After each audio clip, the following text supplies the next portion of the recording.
Hello everyone, sorry about this generic YouTuber intro, but I just have to get this out of the way and I promise I will make it as painless as possible. I'll rush you through this booster shot so that you can get on with your life and actually see the content that I've created. So first of all, I need to start the video by assuming that most of the people here have no idea what's going on and are new to this channel because I haven't done Five Nights at Freddy's stuff yet and I'm probably going to get a new audience for this. But yes, your eyes do not deceive you. I am in fact going to rewrite Security Breach. Yay!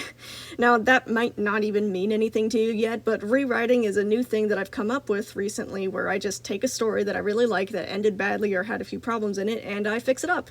I know that you have no reason to believe that this is going to turn out well, but please just have faith in me. I know what I'm doing. I've done this before with Steven Universe Future, and I'm pretty confident in the product that I have here. And I'm hoping that you give me enough time to prove that this isn't just a huge waste of time and a cash grab or something.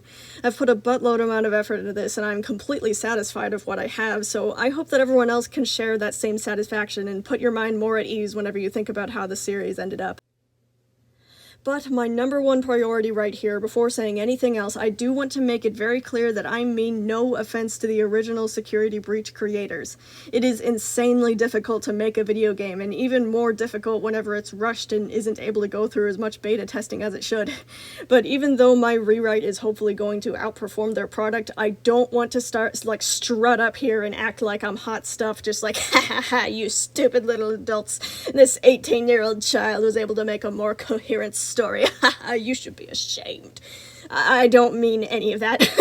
I'm only motivated to do this because I was a huge Fnaf fan whenever I was younger, and my Fnaf phase came back full force, and now I'm hyperfixating on it, and hyperfixation is holding me at gunpoint until I finish this, so everything that I'm doing here is purely out of passion for the series, and from my own desire to make it even better than it already was.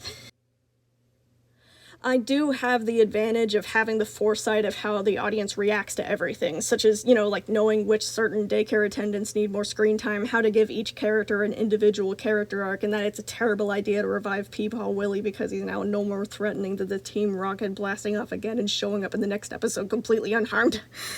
So, because of this, it would just be unfair to hold them to the same standards whenever they were obviously going through a lot of trouble with production and weren't able to do everything that they wanted to do. So, I'm just going to pick up where they left off and bring their creation to something a little closer to what they might have been envisioning. And I really hope that I did a good job and that everyone sees that I'm not doing this just to spite them or to look down on them or anything. I'm just doing this because I love what they made and I know about 100 ways to make it even better. I don't mean any ego by this, except I'm just hoping that I'm going to be able to do this right. If I do it wrong, yell at me, like blow up in the comments or something, but I promise you it's going to be okay. Hopefully. So this prologue here, it is sadly not going to be scary yet. The prologue is more of just how good things were whenever Bonnie was still around, but I think that it would be the best place to set up the stage for the rest of the story because of how dark the rest of it is in contrast.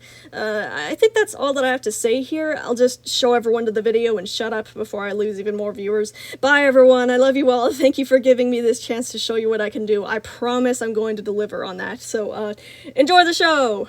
Woo! Hearing the audience cheer for them made it all worth it. That was the biggest thing on Bonnie's mind as he sat through a checkup in parts and services. Fluorescent lights flickered down at him from the ceiling, the chair he was lying down in lowering to his original height. "Alright, you seem fine," Hank told him. "Looks like things went well today." Bonnie rolled over, swinging his legs off the chair. He rose, stretching contentedly, which caused Hank to step back several paces. When he caught sight of Hank's timid stance, he sank down a bit, trying to look non-threatening. Bonnie was an animatronic, at least 3 heads taller than that stubby little Hank, every part of him full of gears and pistons and a lot of things that even Bonnie himself didn't understand. Being made in the image of a heather purple rabbit did nothing to take away the wariness that people had towards him, often only making it worse in many ways. Bonnie offered him a smile, trying to appear harmless as he said, "Are the others up yet?" I don't know," Hank swallowed, shifting from foot to foot. "I ain't in charge of that. You'll have to go see for yourself." They stood in a small, compact room lined wall to wall with tools. Wrenches, wire clippers, drills, anything they would need to repair them. On the desk laid an open manual, one that Hank had been reading from. Realizing Bonnie was peering at it curiously, Hank darted over and slapped it closed, shoving it away in one of the drawers out of sight. "Okay, he sighed, tension still wrinkling his forehead. "Time to go, come on." Hank approached the solid iron door, taking a few minutes to undo the passcode-protected lock. When it clanked and slid out of the way, he escaped out into the hall in relief. Bonnie followed, having to stoop to get through the narrow doorway, straightening up in the rest of parts and services. It was only a plain gray hall, lit by bright fluorescent lights, reinforced cement walls new and spotless. There were 5 other heavily locked iron doors beside his, each labeled with a name. A stiff quietness suspended in the air around him, carried mostly by the 2 guards keeping their sharp eyes on him from across the room. Their backs were straight, ID badges flashing on their chests, electric prods tucked away in their sides beside the remotes for the choke collars. Bonnie looked to the left, towards the platform they'd come down here on. Over there was a larger room beside the door-filled hallway, another maintenance room meant for someone much larger than Bonnie. Filling up about 90% of the room was the massive figure of DJ, another animatronic about the size of a semi-truck. He wasn't humanoid like Bonnie, instead bearing a large boxy head with a long segmented back and many stick-like legs, like a centipede. Right now, DJ's colorful faceplates were relaxed, head propped up in his gloved hands, seeming quite bored. The people who had been checking him over were now returning the various scanner tools on the walls, gingerly keeping away from his keyboard-toothed mouth. "Hey, Bonnie," DJ whispered, waving. Bonnie gave him a smile, unsure if they were allowed to talk right now, glancing nervously to the guards. Bonnie's attention was grabbed as another iron door clanked and rolled out of the way, revealing the animatronic inside. It was Freddy.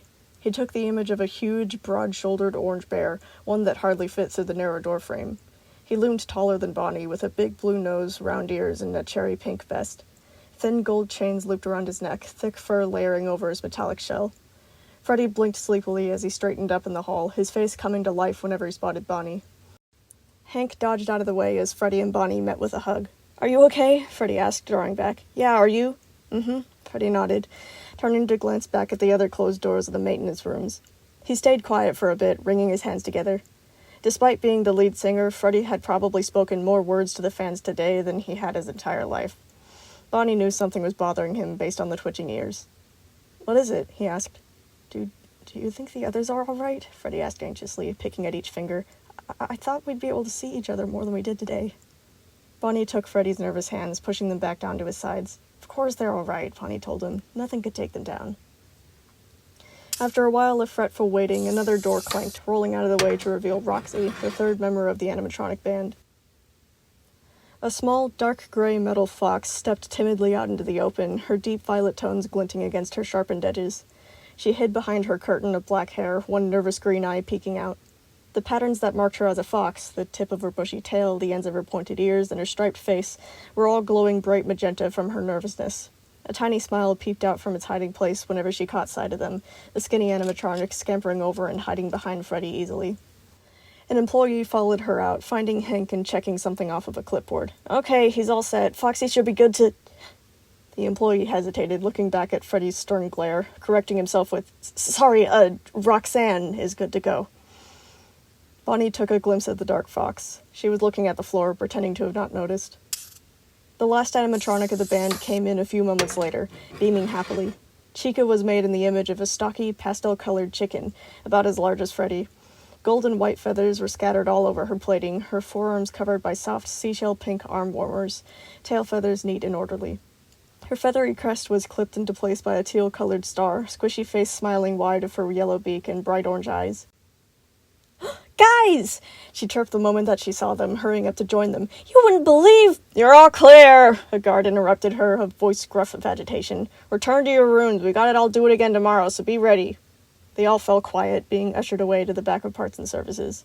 However, Bonnie slowed at one of the 6 doors, the one that hadn't opened yet. The sound of a drill vibrated from the heavily locked door. It was labeled Sun/Moon Puppet, with a white plate that was rattling from the racket inside. Bonnie frowned. They hadn't had time to interact with the little guy all day. "You think he's okay?" he asked his friends. "Oh," Chica winced. "Yeah, I heard a kid puked on him." "Hey, come on, let's go." The guard waved them along. They all casted sympathetic looks to the door and then lowered their heads obediently, filing away as the guard hurried them along in the schedule. "Good night, DJ," Chica waved to their truck-sized friend as they left him behind in his maintenance room. "Bye, guys," he called, eyes still lidded with boredom. "Go on without me." "Oh, hush up," DJ's technician sighed, picking through several tools. "It's just a few more checks. You'll survive." The guard kept his eyes on him and his hand on his prod, not yet activating it, but clearly getting ready to. Bonnie just tried to look civilized, sticking close to Freddy. He didn't feel like even the guard's attitude could ruin tonight, though. The company's history still had a bit of blood on it, and it was only the Pizzaplex's first day open. This wasn't their first day on the job, only their first day in the Pizzaplex. The space that they had rented before, a small diner in the back of the mall, had been so different. It was still unbelievable to Bonnie that they'd finally scraped up enough money to buy the huge front chunk of this mall. And, of course, with more space came new customers, new employees, all still wary. They'd warm up to them eventually, as long as they can continue showing the public that Bonnie and his friends aren't murder machines. The animatronic family stopped at the stairs. They were all too heavy to use the elevator, so instead they had a designated door that led down to their rooms. This set of stairs, though, was as heavily locked as the maintenance rooms. They had to step aside to let the guard unlock it, filing in one by one after the heavy sheet of metal was dragged out of the way. The stairs were built of solid metal and concrete, but they still creaked and complained beneath her clunking feet. Bonnie was always afraid that it would drop out from beneath them, and the guard pushing them faster at the rear didn't help. A warm yellow light approached them as they reached the bottom of the rickety stairs. A narrow hall carried on in front, 4 white doors lined up on the right, another set of stairs going up at the end. Each white door had a brass handle beneath a star plaque, inscribed with their names. The guard took his station at the bottom of the stairs, letting them all reach their rooms, eyeing every animatronic suspiciously. Bonnie stopped at his door, exchanging one last look with the others, before ducking through and leaving the yellow hall behind. His room was relatively small, but the ceiling was high enough they didn't have to lean down, so that was a plus. It was very simplistic, though. There were no decorations on the walls, no extra furniture. All 4 walls were a blank beige color, an almost comfortable bed squatting in the corner beneath a rectangular charging station marked with a red warning about high voltage. The stand to his bass guitar was already waiting in the corner, where it had been transported after the show. A desk leaned on the left wall, the mirror shining behind piles of papers stacked up on top of it and all over the floor. The staff bots had only just moved them here a few hours ago. They were probably all out of order, Bonnie realized with a sigh. Still, those 3 features, the bed, the stand, and the desk, were really the only things that he needed, right? Bonnie turned and pressed a floppy purple ear to the tightly closed door. He listened carefully as the sounds of the guard faded up the stairs. Once it did, he waited a few more moments and then stomped the floor with his big feet. 3 other knocks came in response. All at once, the whole animatronic family emerged from the rooms again, bursting out of their silence. "Oh, that was amazing!" Bonnie exclaimed, jumping over to Freddie and colliding into another big hug. "I never knew it would be like this. Did you hear them? They were all so happy." "I can't believe I went an entire day without talking to any of you," Chica said, clapping her hands. "How was everyone's day?" "Bowling was great. There were so many little ones who needed help." Bonnie laughed. "It was so sad to watch. They could hardly pick up the ball on their own." "The kids were little sweeties," Chica reported proudly, beak crinkling in amusement. "I think they might have depleted my entire supply of sprinkles, though."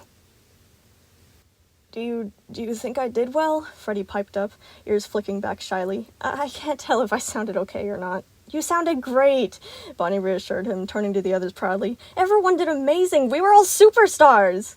He immediately picked up on Roxy's discontentment. Her ears were drooping, bushy tail curled close, still retracting further into her curtain of black hair. "Oh, what's wrong, sweetie?" Bonnie asked, frowning. "Was someone mean to you?" "No," Roxy sighed, stepping back another pace. I'm sorry. I think I messed up on my solo." "Wait, you did?" Bonnie exchanged glances with the others. "I didn't notice." "But what if one of the fans noticed?" Roxy squeaked. They all heard me. They were all watching. Hey, it's all right, sweetheart," Bonnie reassured her, scooping the young fox up into a tight hug. "You did great on your solo. They loved it. I didn't see one frowny face out there. I better not see one on you." Her tension loosened into a smile, ears lifting again. "You know, I really thought today would go badly," Bonnie pointed out, "but it seems like we all got through just fine." "Hey!" The yell from up the stairs quieted them. "Lights off!" the guard called. "No loitering in the halls! Go to sleep!" Instantly, the light bulbs hanging from the ceiling shut down, dunking them all into pitch blackness. Their electronic eyes still glowed brightly in the dark, all in different neon colors. The 4 of them exchanged guilty looks until Bonnie called back, "Okay, we will, sorry." Their only reply was the heavy door clanking closed up the stairs, locking them in for tonight. They dispersed, each returning to their doors, but none of them opened up yet, still looking sadly to each other. They'd never slept in separate rooms before this. They'd only been in these rooms since the morning, and even though Bonnie thought it was cool to have enough space to walk around in, he could already feel the ache of loneliness waiting for him in there. Just as he was about to accept his fate, Freddy perked up, an idea flashing behind his quiet blue eyes. He waved over to them, and they all leaned in, listening. "We could all sleep in my room," he whispered, "like a sleepover." Everyone's mood perked up at once, nodding eagerly. "Oh, we can all bring our pillows!" Chica bounced happily at a whisper yell. Even Roxy was smiling as they broke apart, ducking into their separate rooms again. It didn't take long to gather up his pillow and sheets and drag them out into the hall. There weren't many to collect. They were meant for people that were normal-sized, not huge 10-foot animatronics. The blankets were so small that his big feet always stuck out and stayed cold all night, and since these appeared to be the same blankets from their original room, he guessed he'd find the same troubles here. Bonnie, Roxy, and Chica snuck into Freddy's room together, snickering at their mischievous plan. Once inside, they all mixed up their blankets on the floor, arguing as quietly as they could about who got which pillows. Roxy's pillow was the least flat, so they spent a while trying to decide who got it first. Bonnie's pillow was about as tough as a newspaper at this point, his heavy metal head squishing it flat every night. After trading his pillow for Freddy's and agreeing that Chica could get Roxy's pillow for the first half of the night, they finally settled down together in the dark. Roxy curled up with her tail over her nose, her back pressed to Chica, who was hugging a part of her blankets beneath her chin. Bonnie managed to snuggle close to Freddy, relaxing against the big bear's warm fur. Once they were all comfortable, they continued their conversations, reporting to each other how their first day had been. Chica told endless stories of the different cakes that the children had helped her bake. Roxy recounted different interesting strategies the kids had come up with in her laser tag arena. Bonnie talked about a bowling ball match between two granddads that had gotten so incredibly intense that it led to everyone in the alley watching. Freddy didn't speak much. His voice was still sounding scratched up from today, but Bonnie could still feel him smiling as he listened to them talk. The warmth of all of them together helped melt away the first day as they yawned and grew quieter. They stayed up as long as they could, continuing to talk about little troublemakers or obsessed old fans, but eventually they all fell silent. There Bonnie stayed, his family surrounding him, the sounds of their deepening breaths lulling him to sleep. One by one, the animatronic family was submerged into colorful dreams, eagerly awaiting the next day.